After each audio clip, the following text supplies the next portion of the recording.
Everyone thinks the AI race is about who has the best algorithm or the best data sets. They are completely wrong. And I'm about to show you what almost everyone is missing. The real bottleneck isn't code. It isn't chips anymore.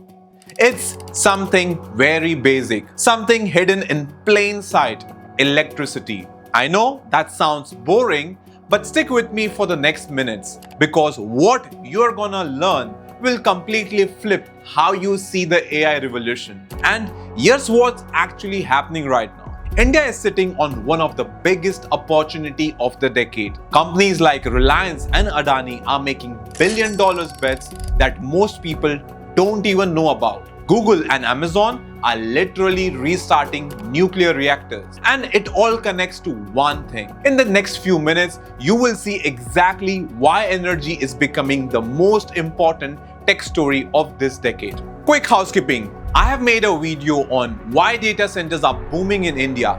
Link is in the description. Watch it after this one. It will complete the whole picture. And if you're new here, please subscribe to the channel. It is free for you, but it helps us a lot in creating such contents. Let's jump in.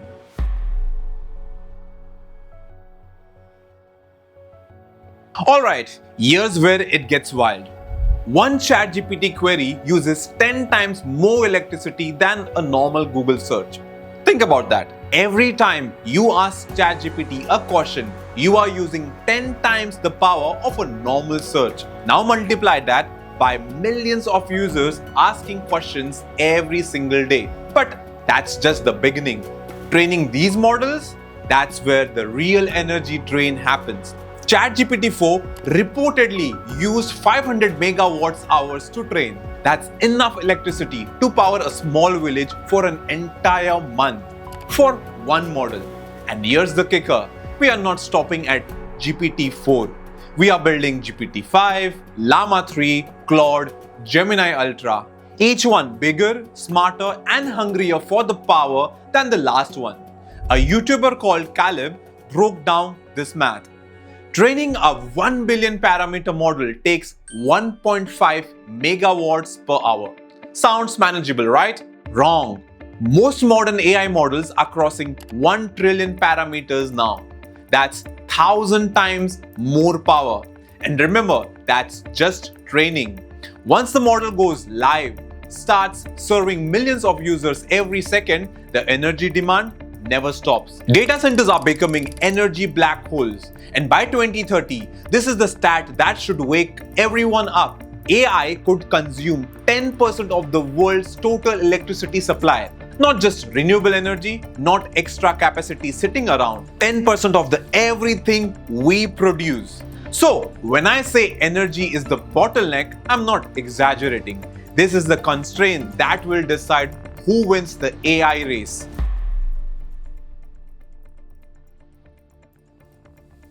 Now here's where the story gets interesting. Tony Robbins recently sat down with Chris Wright, the US Energy Secretary. And yeah, I'm a massive fan of Tony, but this conversation wasn't about motivation. It was about something way bigger. Wright said something that should make every tech person pause. He said, we need 100 gigawatts of additional power capacity in next 5 years, just for data centers. Let me put that in perspective for you. That's like powering 70 entire Bhutans or adding the entire energy output of multiple countries just to keep AI running. This isn't a future problem. This is happening right now. And the US isn't just talking about it. Look at what the big tech companies are actually doing. Amazon just signed a deal to power directly from the nuclear reactors in Pennsylvania, not through the grid, directly from the reactor. Microsoft, they are dropping 1.5 billion to start 3 Mile Island. Yes, 3 Mile Island. Google is partnering with Kiosk Power on small modular reactor. Meta is exploring 1 to 4 gigawatts of dedicated nuclear power just for their AI operations. This isn't about going green. This is about survival. If you can't power your AI infrastructure, you are out of the race. Full stop. That's exactly why what's happening in India right now matters so much.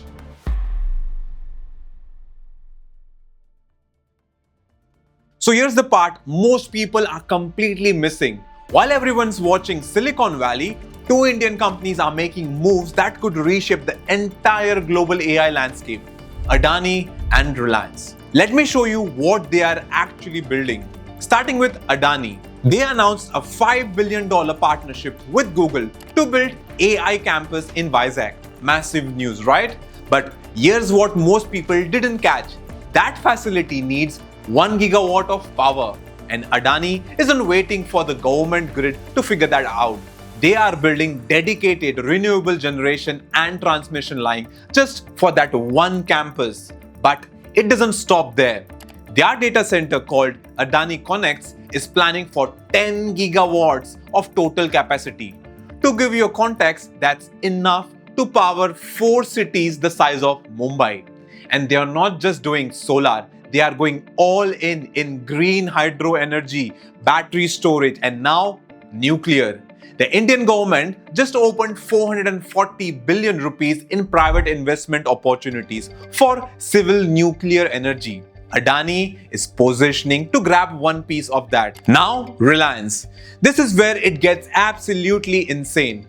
Mukesh Ambani is building what could become the world's largest AI data center, and it is located in Jamnagar.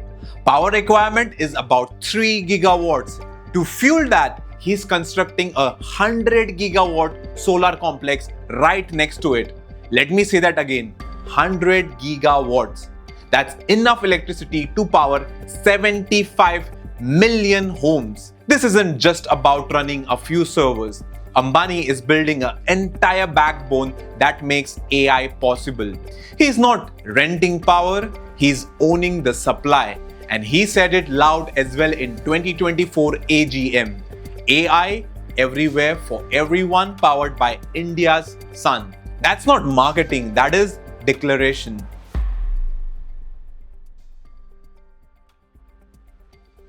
Alright, let's zoom out for a second because this is where everything clicks. AI today isn't limited by talent. We have brilliant engineers everywhere. It's not limited by data. We are droning in data. It is not even limited by chips anymore. Although it's still tight, AI is limited by electricity. No power means no compute. No compute means no intelligence. That's simple. And this is where India has once in a generation advantage. We get more sunlight per square kilometer than Germany. We have way more available land than Japan or South Korea. And our energy cost is dropping fast thanks to solar, wind, and grid reforms. But here's the play. India doesn't need to bet on OpenAI or Google to build our models. We can become the energy backbone of global AI. We supply the electrons and the world runs the models. That's exactly what Adani and Reliance understood. And this is why energy is no longer just an infrastructure story. It's a tech story, a power story, a geopolitical story. The countries that control energy infrastructure will control AI. And India just entered that race.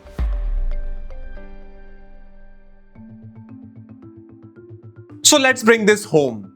The next massive opportunity in India isn't just in software or AI models. It is in power generation, grid infrastructure, and energy-aware computing. If you are building AI infrastructure, start thinking about where your power comes from. Location matters, grid access matters. And if you are investing, track companies that are linking compute capacity with clean energy supply. That's where the real value is being built. And if you are a founder, design your systems with energy constraints in mind from day one. Efficiency isn't optional anymore, it's existential. Because the future of intelligence isn't about who writes the best code, it's about who can keep the lights on. Tony Robbins said it perfectly in that podcast.